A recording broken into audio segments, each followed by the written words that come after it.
Hi, it's Angela Critters. Well, welcome to my channel. Welcome to the kitchen. We're going to make banana cake today, and I am hoping and praying that this is the Trader Joe's cake that we fell in love with way back, and they discontinued it in 2018 or 2019, and it was the best, moistest cake with the best icing that you ever tasted, and everyone on Reddit says I've got the recipe here in front of me. So we're going to get started with, we're going to have 1.5 cups of mashed bananas. You let them get a little overripe. I've got 3 cups of plain flour that was evened out. I've got a teaspoon of baking powder, teaspoon of baking soda, half of a ground teaspoon of cinnamon, and I've got half of a teaspoon of salt. Then we're going to be using 12 tablespoons of butter in the cake. And we're going to be using butter in our cream cheese icing as well. In the cake, we've also got a cup of granulated sugar. I have half of a cup of unsalted. This is unsalted butter. I have half of a cup of light or dark brown sugar, whichever you prefer. And then we've got some vanilla. We've got 2 teaspoons of pure vanilla. And 1.5 cups of buttermilk, and I made my own buttermilk with lemon juice because I didn't have any. So to the 1.5 cups of milk, I added a full juice of a lemon. And we're going to spray our pan, and we've got 3 beaten eggs. Everything is at room temperature. Our milk, our eggs, our cream cheese, and our butter. So let me mash up my potatoes with a masher. I'm going to mash up my bananas with a masher. I'm not going to use a hand mixer. I'm just going to mash them by hand. I'm mashing bananas well, but I'm not over mashing them. So this cake, it's dense, but it's light at the same time, if that makes sense. It's not a heavy cake. So I'm not even going to measure because I know that 3 good-sized bananas is the right amount, which is 1.5 cups. I just don't want to dirty up another container. And if it's a little bit more or less, it's going to be okay. We're going to go ahead and into our 3 cups of flour. Oh, this is my confectionist sugar. So into our 3 cups of flour, we're going to add in our spices, which is our salt, baking soda, baking powder, and cinnamon.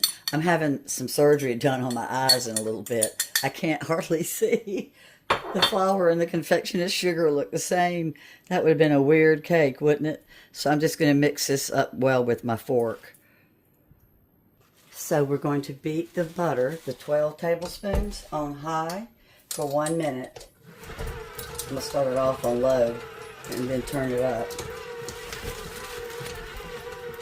Scrape your butter a couple of times while you're whipping it. Bring it up from the bottom. That's really important.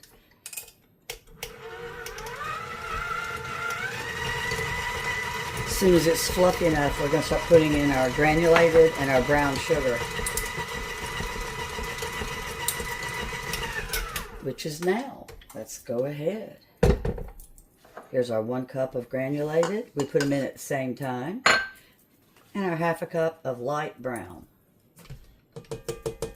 And this is going to be on a medium high for about 2 more minutes.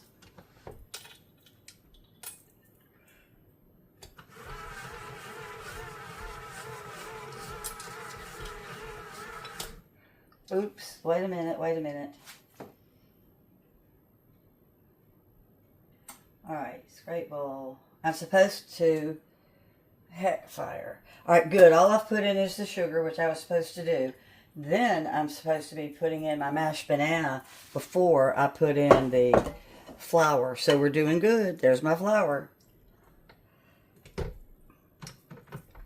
Well, that was luck. Obviously, this is the first time I've made this, since I'm having to use the recipe. Well, I like to have a recipe with me when I bake because sometimes you're going to forget things. Even something that you make all the time, you can forget something. So I'm going to finish creaming together this butter and sugar. And then we're going to be putting in the mashed bananas.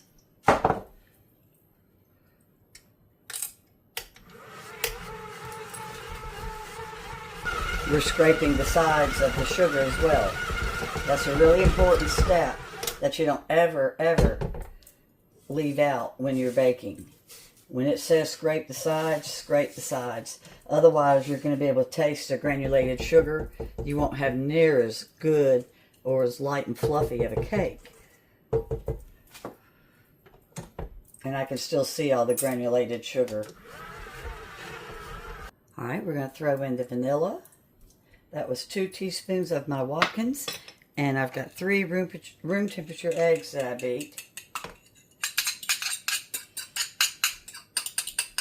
And if I've got my step out of order here, the complete directions will be in the description. I may have been supposed to have added the egg before the sugar, but it's going to be okay. It's not going to mess up, I promise. And this is on medium high. So let's go up to 6. Then after this, we're going to throw in our bananas.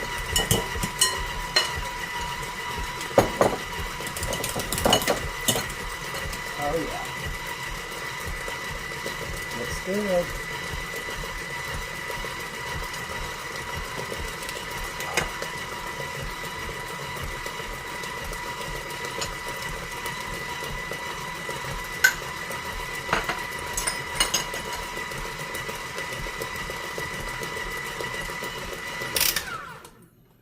So here goes our banana.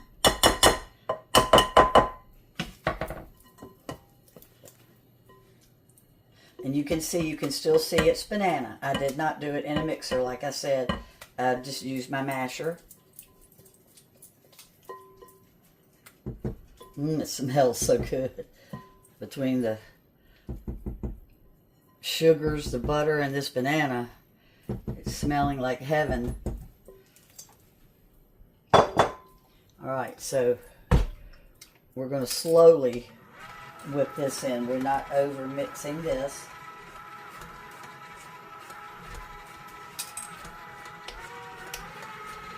Then we're going to do our dry ingredients with our buttermilk, and we're going to alternate the flour, the salt, the baking soda, the cinnamon with the buttermilk.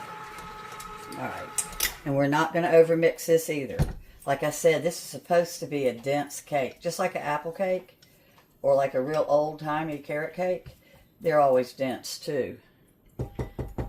Okay, so we're going to pour in a little bit of buttermilk. Ooh, it's bubbling. Just like it's supposed to. It made foamy bubbles when it hit. Some of our flour mixture. And we'll repeat. And again, scrape down your sides. And then I'm using my spatula and I'm pulling up the dry ingredients from the bottom.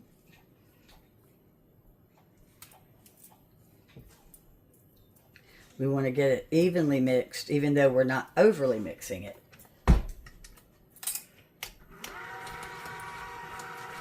Here goes in the last of the flour combo with the spices. Don't ever throw all of your dry ingredients in at once. You get a much better cake if you add a little bit at a time, like we did just now. And I've got a little bit of buttermilk left. There we go.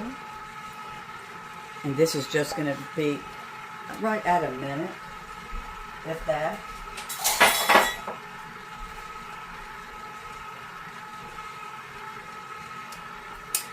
Let me bring my sides down again.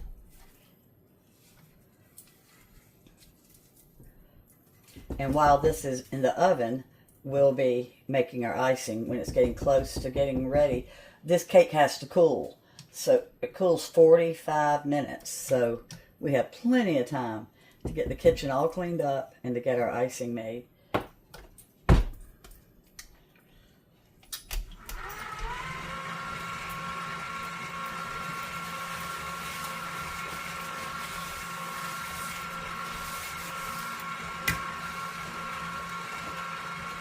All right. That should do it. Like I said, we are not going to overmix this cake. We will regret that.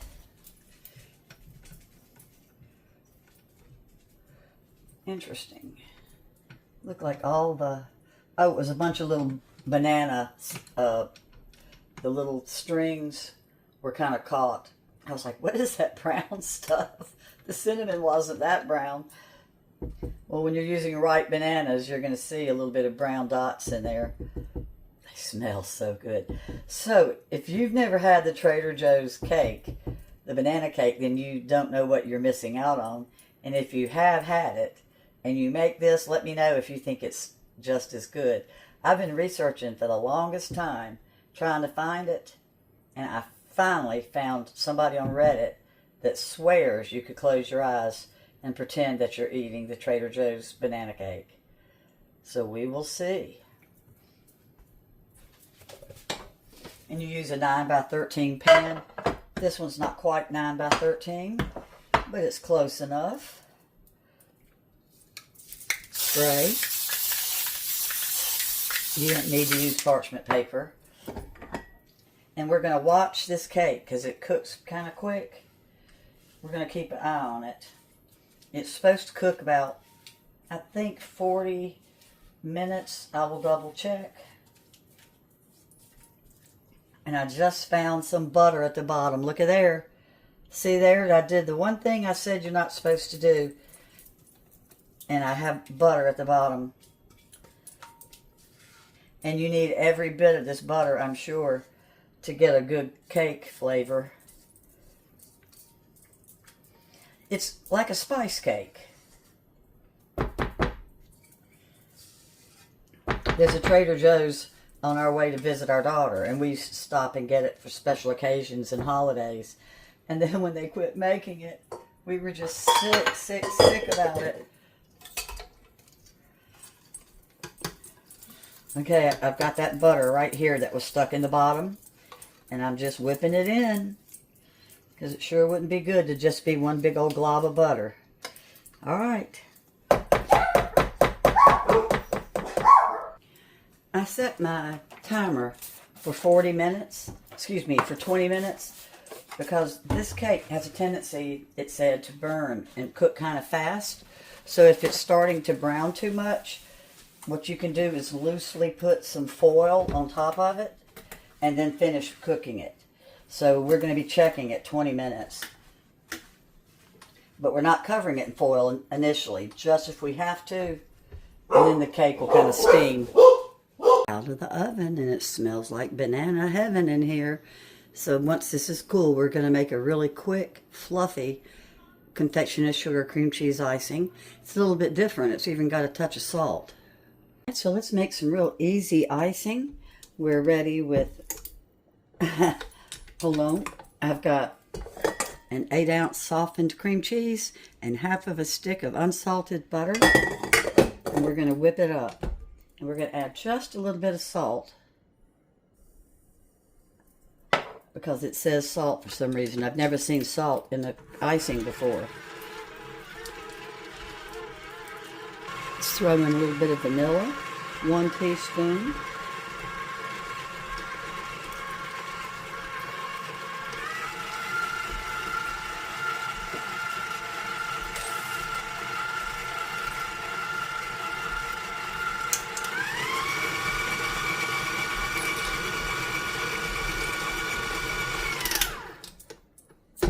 Push it down.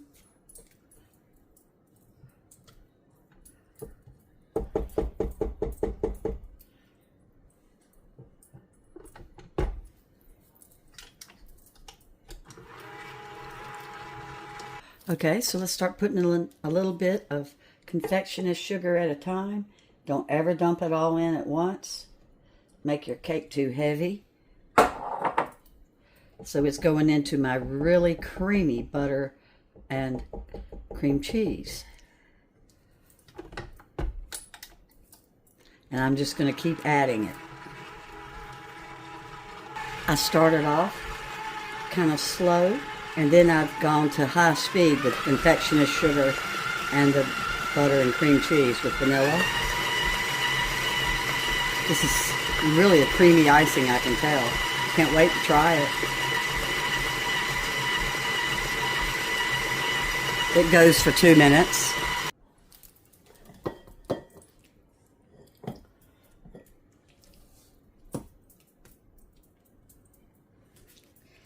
I tasted it. It's delicious icing. Oops.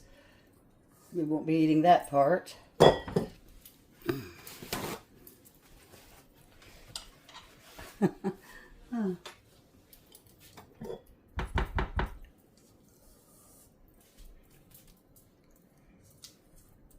That's good. It's kind of hard to mess up cream cheese icing.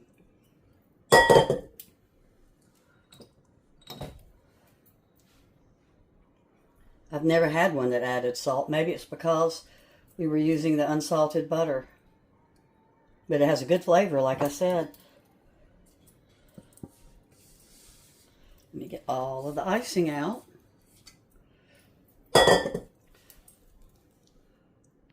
My husband keeps coming in the kitchen trying to get a piece.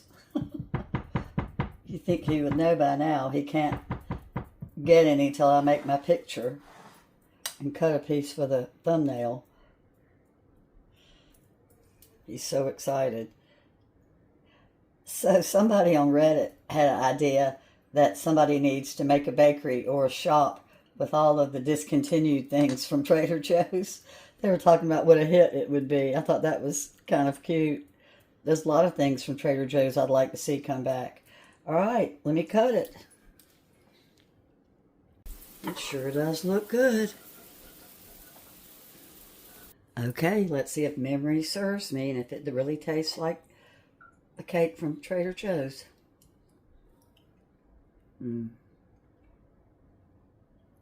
It's so good.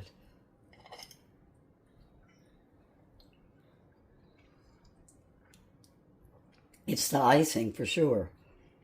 It's really good. I think it'll be even better once I chill it. The flavors have a chance to, oh man.